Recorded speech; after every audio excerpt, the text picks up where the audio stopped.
Now, news broke last night that the Limerick football manager, Billy Lee, was stepping away from his position, and I'm delighted to say he's with us this morning to talk to us a little bit about his time in charge. Billy, good morning to you. How are you?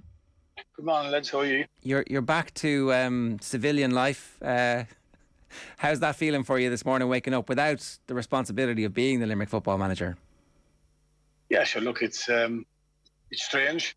And that's for sure. You know, in the county sport consumes the lives of players and management, and I suppose it's just going to have to adapt back to normality. I suppose we spend a lot of time being in that space, so it's just not really up and back. And so it'll be a change for sure. You know, less contact with the lads, and people have become very close friends and family through management and players. So just will adapt over time, I suppose. What was behind your decision to step away now? On the face of it, it looks like you're in the midst of great, fast progress with the group as well. So it must have been difficult. Yeah, it certainly was difficult. We struck a great camaraderie within the group, and we'd worked hard with that between the sport county board and the management team and the players. It's just unfortunate. My work circumstances. I worked in employees with Kerry and an hour from home, and I found last year I was in Ballygowan when I first took the land. I was the boss there, and I was there till October 2020, and I done there. I left and I took a position here last May, 12 months. And last year was a short season, because of COVID.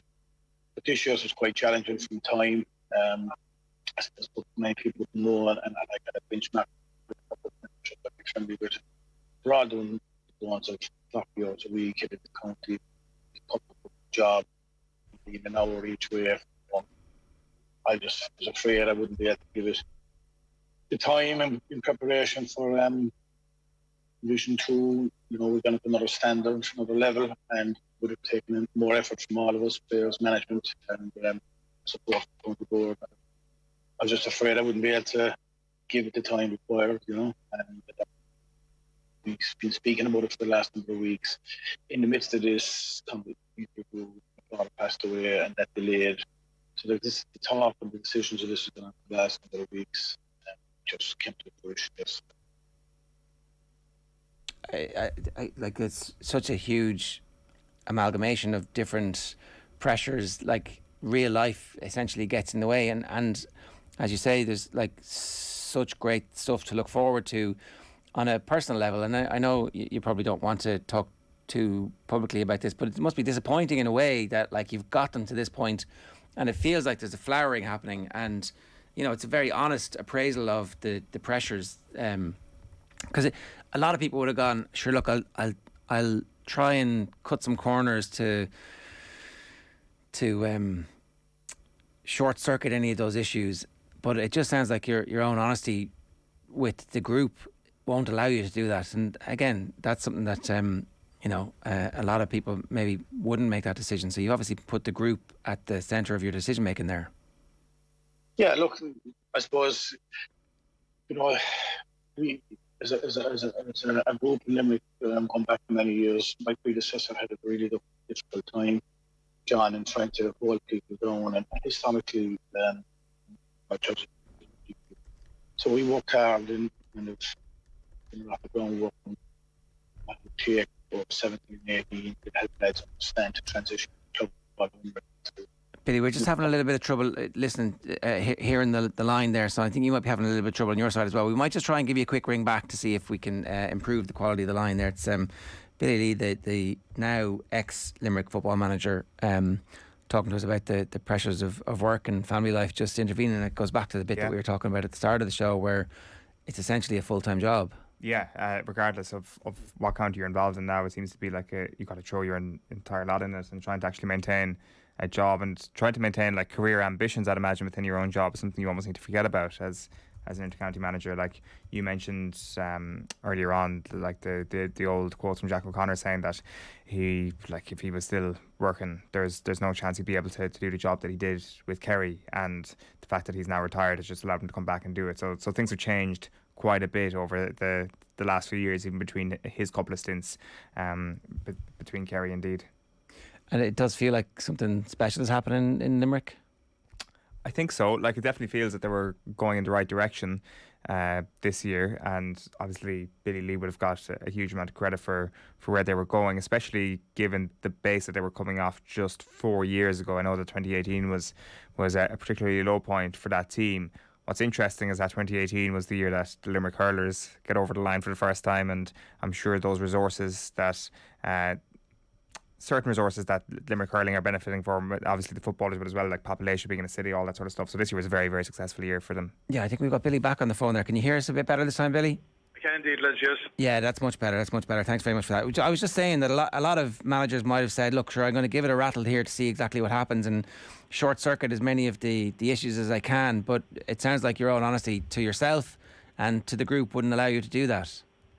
No, look, I think I was saying that my predecessor would have had a struggle trying to hold on to players and keep, because that's where Limerick football was. And as an organisation, you know, we were in a bad place, and that's no fault of any one person. That's just the group. So look, when I took it on, I quickly identified that and tried to sit around bringing a group together that wanted to be with each other, and were prepared to give it the time required, supported them when they had, you know, exams or personal issues, and afford them the time to do that. But other than that, we were in the group, and we worked hard on that on 2018, and into the early parts of 19. And if that was one of the ethoses of the group, you know, and I'm the leader of the group, it would be remiss of me to start short circuiting, and the jersey had to come first, the group had to come first, the unity of all that had to come first, and why would I like to be involved and helping out and trying to continue challenge and improve ourselves. It was just too important, because if I started doing that, the boys would start doing that, and you quickly get into free fall. Is inter-county management basically a full-time job at the moment? I would think so, yes. Like, we were kind of talking earlier on about the fact that it seems to have like ratcheted up significantly even in the space of the last 3-4 years. Is that been your experience? Oh, most definitely, yeah. It's full on, you know. If you're not at training, you're on meetings, you know, with the advent of Zoom and team calls through COVID, you know, what happened was that day kept to go, and the nights we were in training, we were trying to pick teams up, you know, spending 2 hours sitting down, maybe 3 hours chatting and picking teams, and the nights we were in training. And, you know, invariably, I found that I was in one room at home, and Margaret was in another room, and we would have a chat over a bite to eat before I went training, or I went on calls. And I suppose I was fortunate in that my kids are reared, and you know, they're, one is in Australia and one is living, you know, with a partner. So if you're a young manager and you have young kids, I have no idea what these lads are managing to do. It can be really, really difficult. What was it like when you told the players that you were stepping away? Yeah, look, I suppose they were somewhat disappointed. You know, we built up a huge camaraderie and togetherness and unity within the group. And yeah, look, conversations were started to have then, is to, you know, see could we make it work. They were unanimous in trying to, you know, hold on to it, but I just really felt that the job had to go, or the football had to go, if I was going to give it everything that was required to continue, you know, the bit of a rise we've been on. And unfortunate, but I'm still have a mortgage and, you know, bills to pay, and it just wasn't possible. Like, that's one of the elements of this as well. When you look at it, Billy, is that, like, unfortunately a lot of intercounty careers either end in failure or they kind of end at like a low ebb. This is a very unusual case where it feels like a team is going somewhere and is still on the rise, and unfortunately, as you've outlined there, you've had to step away. Does that make it a harder thing to have to go through now?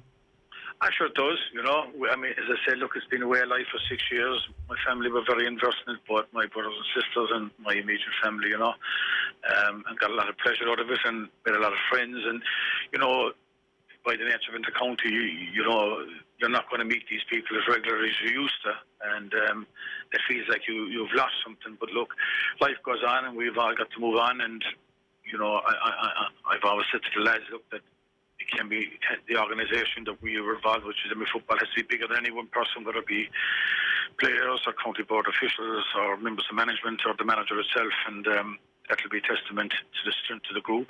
And next year is going to be a huge challenge in Division 2. And we'd a lot of work to do that the lads have said about doing now in the off season with their programming and stuff like that. So look, we'll be there rooting and hoping that that they can continue the journey into 2023 under new leadership. There's been a bit of an arms race in the last 10, 15 years in terms of the size and scale of backroom teams in intercounty, and as a result of that, the requirement on the manager to manage those relationships, and we talked a bit about this earlier in the show as well, but that has added extra layers to the hours and hours and hours that you need to spend, not just looking at and thinking of players and playing styles. What will actually make that manageable without us deciding that we're just going to pay managers who are intercounty managers to do the job? And that's no closer now than it was when Pádraig Duffy suggested that this might actually be the solution to one of the problems we have here. Instead, we've decided to put our head in the sand and go, no, that's it, keep going, lads. You keep sacrificing your career, your family life to do this thing which is supposed to be a hobby.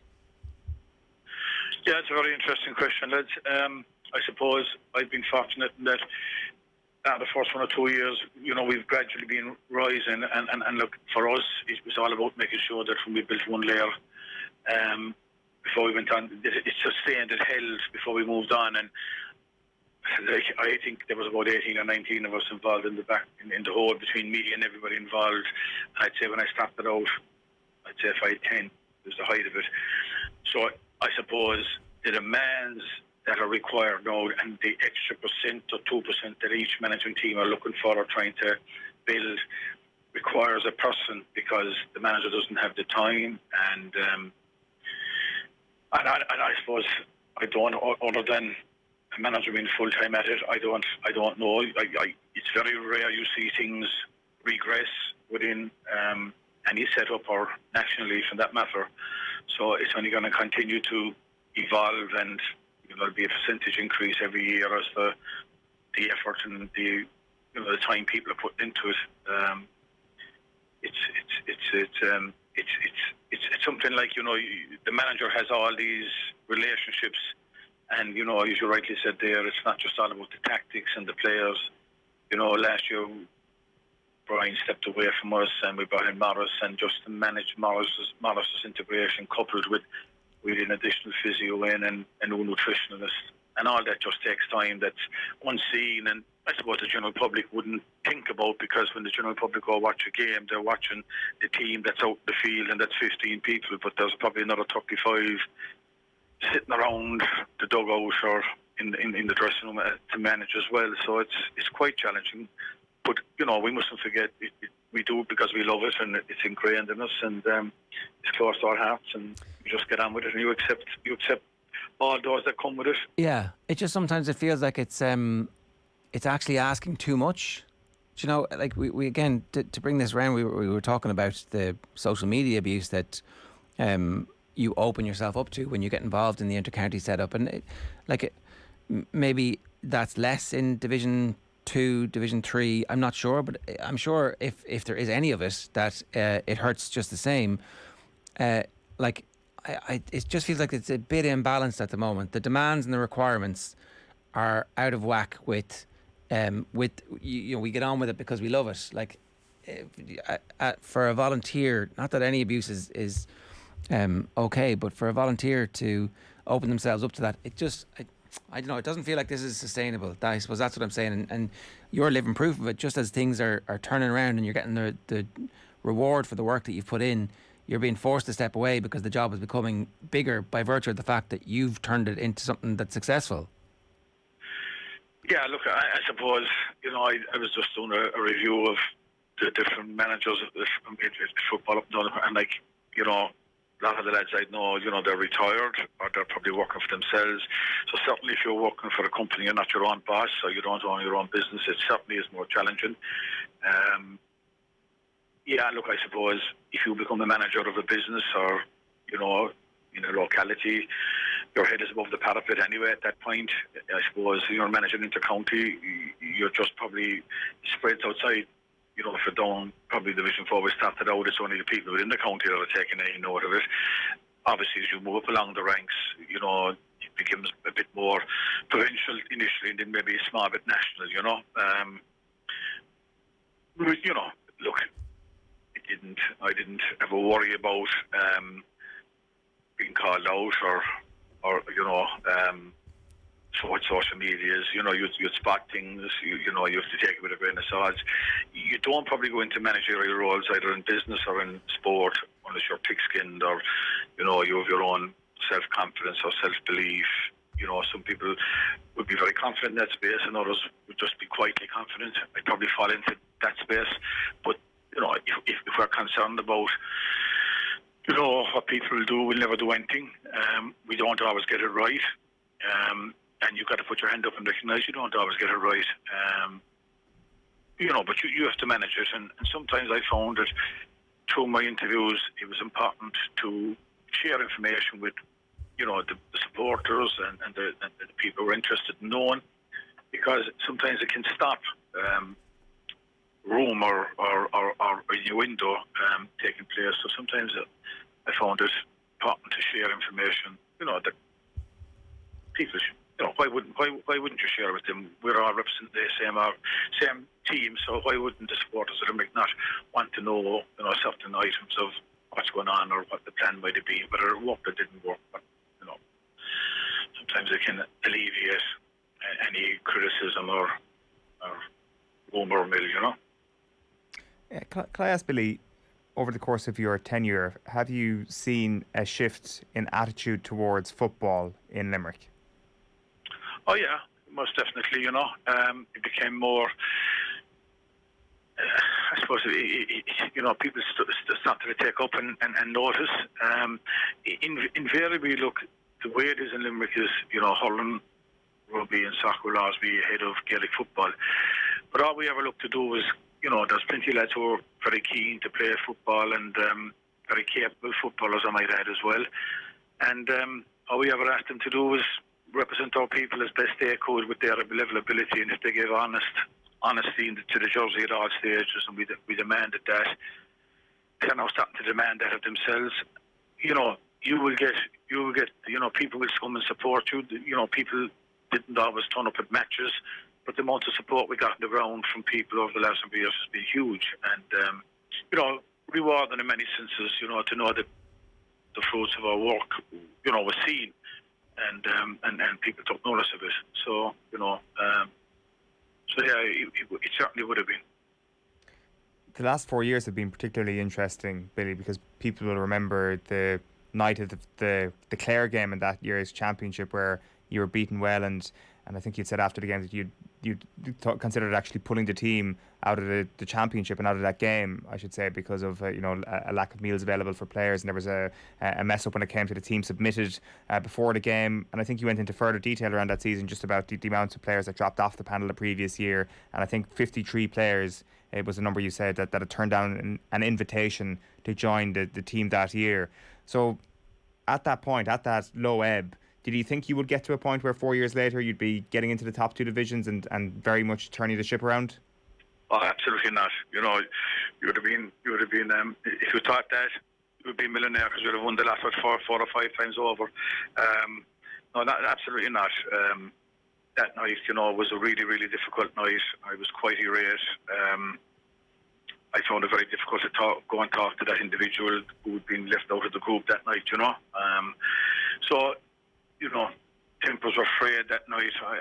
You know, I was on the high horse and I wasn't for budging. You know, it's kind of a character I get entrenched. But I have to say, what the county board did after that for the following years, you know, that's what I'd like to remember them as, the support they gave us. You know, when they got fierce criticism from me publicly, the level of support they gave us in the ensuing 4 years, you know, was right up there, like, and it's hard to believe that, you know, and I suppose that shows proper leadership from the officials, and they were able to take a smack right in the chin, and they grew above it, and they came on, and it's probably no surprise that Limerick G is in a good place under the leadership of John and Mike and Liam Burke, and then in the football side we have Jerry Phillips, and currently we have Wayne Fitzgerald, and we have Dave McGuinness, and that's it, and that's a testament to them. It was easy for me to fire the bullets. They had to absorb them, and they rebounded, and they came forward, and that's a credit to them, I think. I suppose, if you look beyond the two flagship teams, the organisation was going well. We were in under 21 hurling final this year. The minors have been going well the last number of years. The underage football has started to win games as well. So it's bigger than what we've done and what John has done in the hurling, and that's coming from proper leadership. What changed after that night in 2018? I don't honestly know. I can surmise. I don't know. I often joked with him and I said it was easier leave me in the role and suffer than get rid of me, because I wouldn't have suffered anything, But I really don't know. Maybe they saw it. My own summations, maybe that they'd have known me, and known Limerick football close to my heart, and maybe they saw, look, maybe he's right. Maybe I really couldn't. I'm only surmising. I'm only guessing. But and bear in mind, in 2019 when they left me at it, we were competing okay in Division 4. We weren't winning games, 1 or 2 games. I felt we should have won at the time. We didn't. But they still stopped to back us during the summer of 18. And I'm on record as saying that the players went to work during the summer of 18 when we got some awful beatings in 18. Mayo gave us a trimming shortly after Clare beat us, and I remember Leishman giving us a trimming. The lads went to work, and they were supported by the county board, and that was only a short space of time after I having the right go at them, and the following summer was the same. So you would have to ask the boys as to why that was the case, but look, forever grateful. They gave me the opportunity to lead my county, and there's no better honour. Billy, last one then. Your own involvement in the future. Are you done, or when your mortgage is paid off, could you be tempted back? Yeah, so I've never closed the door on anything. That's just the way I don't have any plans, or I don't have any ambitions to say I'm going to do this, that, and the other. People who know me know that's not the way it is with me. We sit back and take stock, and just trying to readjust into what we come off the treadmill, and readjust to just normal life, and plenty of time in my hands, and I suppose make sure I'm not driving Margaret mad at home now. That'll be the first challenge anyway, I've no doubt. But no plans, no ambitions. I just take things as they come, and easy going in that space. And I'm sure that there was plenty of things to do within the club at home, or within Limerick football down the grades, and somewhere on the line we'll help out somewhere. Well, listen, it's clear that you've left Limerick football in a much better situation than when you took it over, and not every inter-county manager gets to walk away saying that. So congratulations on putting together so far a great career, and thanks a million for joining us this morning. No bother, lads. Thank you. It's Billy Lee, who's just stepped away as the manager of the Limerick footballers.